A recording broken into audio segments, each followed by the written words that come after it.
இந்த மதுரை மாநாட்டுக்கு குழந்தைகள் வர வேண்டாம், பெரியவர்கள் வர வேண்டாம், மாற்றுத்திறனாளிகள் வர வேண்டாம் அப்படின்னு இந்த மாநாட்டு அழைப்பில் விஜய் சொல்லியிருந்தார்.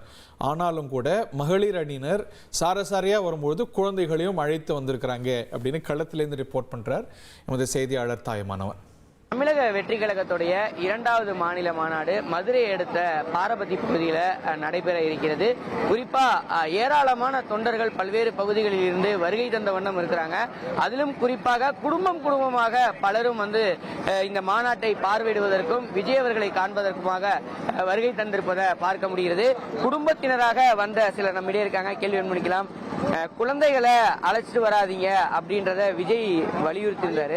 ஆனா இருந்தாலும் அதையும் மீறி அழைச்சிட்டு வந்திருக்கிறீங்க. என்னென்ன மாதிரியான பாதுகாப்பு ஏற்பாடுகள் இருக்குது? விஜய் காண்பதற்காக வந்திருக்கிறீங்களா? நீங்க எந்த ஊர்ல இருந்து வரீங்க? உங்களை பத்தி சொல்லுங்க. திண்டுக்கல்ல இருந்து வரோம். விஜய் அண்ணாவை பாக்குறதுக்காக குழந்தைய தூக்கிட்டு வரக்கூடாதுன்னாங்க. ஆனா விஜய் அண்ணா எங்களுக்கு பிடிக்கும், அதனால பாக்குறதுக்காக குழந்தையோட வந்திருக்கோம். பெண்களுக்கு ஆட்சிக்கு வந்தாருன்னா நல்லபடியா பெண்களுக்கு பாதுகாப்பு இருக்கும். அதனால வந்திருக்கோம். நாங்க எங்கிருந்து வந்திருக்கிறீங்க? திண்டுக்கல்ல இருந்து வந்திருக்கோம். நீங்க சொல்லுங்க சார், குடும்பமாவே வந்திருக்கிறீங்க. எந்த அளவுக்கு விஜய் அவர்களை பிடிக்கும்? இப்போ எந்த அளவுக்கு கூட்டம் இருக்கு, கிரௌட் இருக்குது? இந்த கிரௌட்ல எப்படி சார் நீங்க பாப்பாவெல்லாம் வச்சுட்டு எப்படி நீங்க ஹேண்டில் பண்ணீங்க? பிள்ளை பாதுகாப்பு டாக்டர் பிரபு சொல்லிட்டு ஒரு குரூப் இருக்கு. 40 ஆம்புலன்ஸ் வச்சிருக்காங்க. அந்த சர்வீஸ் அடிப்படையில் வச்சு எல்லாத்துக்கும் தண்ணி வசதி எல்லாம் நல்லபடியா பண்ணிருக்காங்க. அந்த நம்பிக்கையில தான் எல்லாம் கிளம்பி வந்திருக்காங்க. ஃபேமிலியா தான் எல்லாம் வர்றாங்க. எல்லாம் நல்லபடியா வச்சுக்கிறாங்க. லேடிஸ்க்கு முக்கியமா பாதுகாப்பு.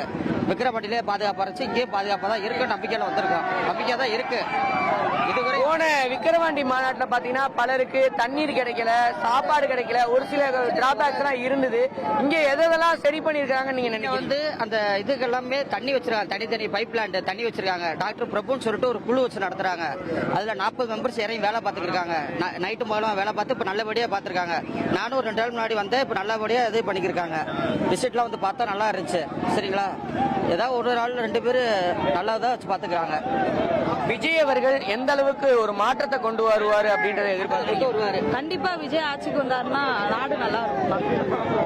நீங்க சொல்லுங்க, எங்க இருந்து வந்திருக்கிறீங்க? எந்த அளவுக்கு இங்க ஒரு ஏற்பாடுகள்லாம் இருக்குது? மயிலாடுதுறை மாவட்டம் காவேரி பூம்பட்டினம் பூம்புகார், அதாவது கண்ணகி கேள்விப்பட்டிருக்கீங்களா? கண்ணகி பிறந்த மண்ணில இருந்து நான் வந்திருக்கேன். நான் பக்கா திமுக பூம்புகார்னாலே திமுக கோட்டை தான். அது